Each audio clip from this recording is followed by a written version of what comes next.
Yeah, what's up, people? What's going on? So, I watched Kramer yesterday, I must admit, and there he was, getting all cautious, warning everybody, telling everybody to be afraid, basically, and that we have more to go down. Amazing how 10 days ago everybody was just saying, all right, Google's to 1,000, Nasdaq's going at 3,500, Dow, nothing could stop this market. Now suddenly we have a few down days. It goes from being a most needed correction to, ooh, what do we do? The environment's changed. Everything's awful. The Fed's not going to come to our rescue. Blah, blah, blah. All these problems. So which is it? Which is it? Put it this way. When the market gaps up after we sell off huge like this is generally a sucker gap. I wouldn't be surprised if we roll over and continue the sell-off. But there is one thing that might hold us from going down today. I am still short those Qs. It is my fault that we did fall off a cliff like that since Wednesday, because I did cover the biggest bulk of the position after the Cisco numbers, which was the stupidest trade I've done to date. Not to date, but maybe that week. And now that we're gapping up, what are you going to do? You're going to just jump in and start buying this gap up? Apple's up 7?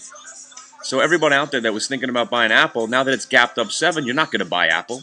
So all those buyers have gone. So if you bought Apple, if you had some balls and you bought some stuff at the close, which I almost had balls, but I lost them because they must have been, falling on the floor and somebody stepped on my balls. But I had a bunch of stuff there at the close, and I was thinking, you know what? I'm not doing it. And I sold everything, and now we're gapping up. So I'm pissed. I'm looking to go short. Maybe I'm going to be wrong, but I hope I'm wrong in a way, because I really don't appreciate OMTR falling 13 points like this, because my dad's getting hammered, and his money is my money. Zolt was kind of frightening there under under $40 for a second, so I appreciate that's above 40 again. But again, are we... So now is everything cured because we're gapping up? I don't think so. I don't think so. Is the Santa Claus rally saved? Has he come off out of the coma? Is he back? Is he packing his bags? I don't know. That's the point I'm trying to make here. But I like the way Kramer came out and said we should be afraid. We should be looking to preserve capital now. We don't want to get back into the market because the environment's changed. 10 days ago, everything was awesome. Everything was fine. And then a correction comes, and suddenly we're supposed to be afraid, right? No! If this is a real bull market, screw that, right? Correction came. It's off to the races again. Get your Nasdaq mirrors out. Let's chop it up and start sniffing and snorting again, right? We're done puking. The hangover's over. Let's just ride the dragon, baby. Ride the dragon. Because if Bernanke's going to come to the rescue, right? And he's also playing the fact that he doesn't think Bernanke is going to make a rate cut. He's only saying that now because he doesn't want to go crazy anymore, urging him. And he's trying to play conservative, saying he doesn't think there's going to be a rate cut, but he really wants one. Really? I don't want any more rate cuts. Raise rates, baby. Stay in cash. Now, all the times I'm saying that the market never goes down, it's generally because I'm short, and I'm very, very sarcastic and angry that the market's been going up every day. But you know what? If you were listening to the show and you're in the chat room, you know what I was doing. I've been going to cash over the last month. So, granted, I didn't make a lot of money shorting any stocks. At least I was short the Qs, made some money on those. I'm going to probably wind up covering today. That's right, I might have to cover today.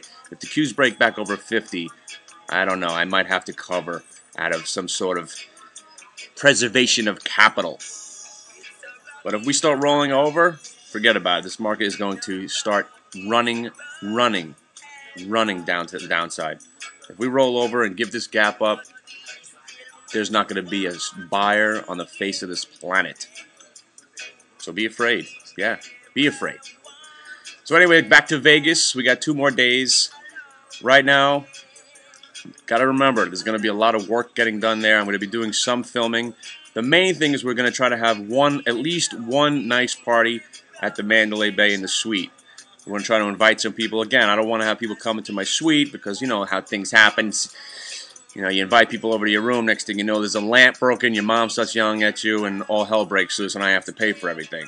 So we're going to try to keep it controlled chaos, that kind of thing. So we'll see when we get there. Getting there Thursday morning. We'll start planning. I'll see you at the trade show.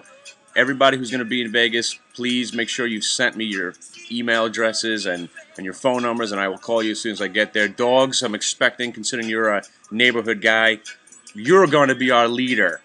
I'm counting on you, dogs. So when I get there, I want to have 3 women meeting me at the airport, all right? I want three brunettes. I'm married to a blonde, so obviously I have an affection for the brunettes now. Call me, and I will see you soon. Be afraid.